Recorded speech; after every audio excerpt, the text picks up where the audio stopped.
जहाँ मेहमान भी आओ भाव भगत में आते हैं, उनको भोजन कराया जाता है। वीडियो में हम आपको बताएंगे कि अगर आपका खोया हुआ आत्मसम्मान है तो आप कैसे वापस ला सकते हैं। इस वीडियो में हम आपको बताने की कोशिश करें तो चलो वीडियो शुरू करते हैं। हेमा के 2 लड़के थे, उसमें से 2 साल का छोटा बच्चा कुंभ के मेले में खो गया। उसकी बहुत खोज की, पेपर में दिया, टीवी पर दिया, गांव-गांव शहर छान मारा, पर बच्चा नहीं मिला। सारा घर शोकग्रस्त हो गया, मानो जीने का रास्ता चल गया। रात दिन हेमा रोया करती, उनके पति भी उदास होकर हेमा को संभालने की कोशिश में लगे रहते। पति पत्नी जैसे समय व्यतीत करने लगे। एक दिन वे लोग बड़े लड़के की पाठ्य पुस्तक खरीदने बाजार गए। वहां पुस्तक विक्रेता की दुकान पर वैभव लक्ष्मी व्रत की किताब देखी। उसे देखकर ही वह 4-5 बहनें पुस्तक के साथ प्रतिक्रिया ले गईं। हेमा उसके पति को आश्चर्य हुआ, उन्होंने भी एक किताब खरीद ली। घर पर आकर दंपत्ति से सारी किताब देखी पड़ी। हेमा पति को कहने लगी, मैं भी यह कथा पढ़ूंगी। मैं तो एक दयालु हूँ, दुनिया की रीत से सब कर देखा है, मेरा लाल नहीं मिला।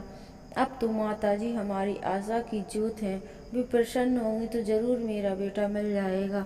मैं पूरे भाव से माताजी को विनती करूंगी और मनाऊंगी। कहते हैं हेमा की आंखों में आंसू बहने लगे। फिर हेमा ने हाथ पांव धोकर मन्नत मांगी, हे लक्ष्मी माँ, मैं वैभव लक्ष्मी व्रत 21 शुक्रवार करूंगी और आपकी 101 किताबें बांटूंगी। मुझे मेरे खोए लाल मिला दो, ऐसा संकल्प लेते हेमा गड़गड़ाने लगी। बच्चे के खो जाने पर दोनों पति पत्नी जरूरत से उतना ही बोलते, समझो मौन ही रहते था। हेमा रोज लक्ष्मी माता की पूजा करने लगी। धीरे धीरे ऐसे ही समय व्यतीत होने लगा और शुक्रवार आते ही उसने पूरे भक्तिभाव से वैभव लक्ष्मी व्रत किया, पूरी विधि विधान से। घर में 1 साल कोई मीठी चीज नहीं आई थी, पर शुक्रवार में थोड़ा गुड़ सीरा बनाकर माता जी को प्रसाद रखा। व्रत करके यह जय माँ लक्ष्मी का रटन करते सो गई। भोर होने से पहले हेमा को सपने में रंग बिरंगी फव्वारे वाले बाग दिखाई दिया। वह बाग में उसका खोया हुआ बच्चा खेल रहा है। तुरंत उसकी आंखें खुल गईं और सवेरे उठते ही वह स्नान करके धूप दीप किया। धनलक्ष्मी माँ की छवि को और उनकी मूर्ति को श्रीयंत्र रखकर उनके सामने माथा टेका। फिर लक्ष्मी को स्तन किया और बाद में माताजी के सपने की बात कही। माताजी के मंदिर में जाकर श्रीफल रखा, वहां अपने बात कही। बाद में घर आकर पति को सपने की बात कही। उसके पति ने कहा, तू बाग का वर्णन करती है, यह मैसूर का वृंदावन गार्डन लगता है। मैं एक बार वहां गया था, तो चलो हम वहीं जाकर मेरे लाडले को ढूंढते हैं। मेरा मन कहता है माताजी ने हमें सपने द्वारा संकेत दिया है। पति ने स्वीकार दी। बड़े बेटे को ननद के घर रखा। हेमा पति के साथ उसी दिन वृंदावन गार्डन गई। व्याकुलता से अपने बच्चे को ढूंढने लगी। मन में मन जय लक्ष्मी रटन करने लगी और एक चमत्कार हुआ।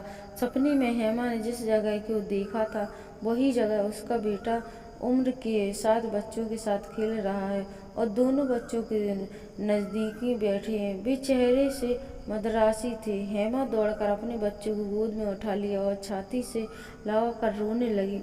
उसका बेटा घबराकर रोने लगा, यह तो कोई और है। और हेमा के पति ने हेमा को सांत्वना देकर चुप कराया। फिर वह मदरासी दंपत्ति को बताया कि यह बच्चा उसका है, वह कहाँ खो गया था, उसे किसी चीज़ से ढूंढा, पेपर की कटिंग भी दिखाए।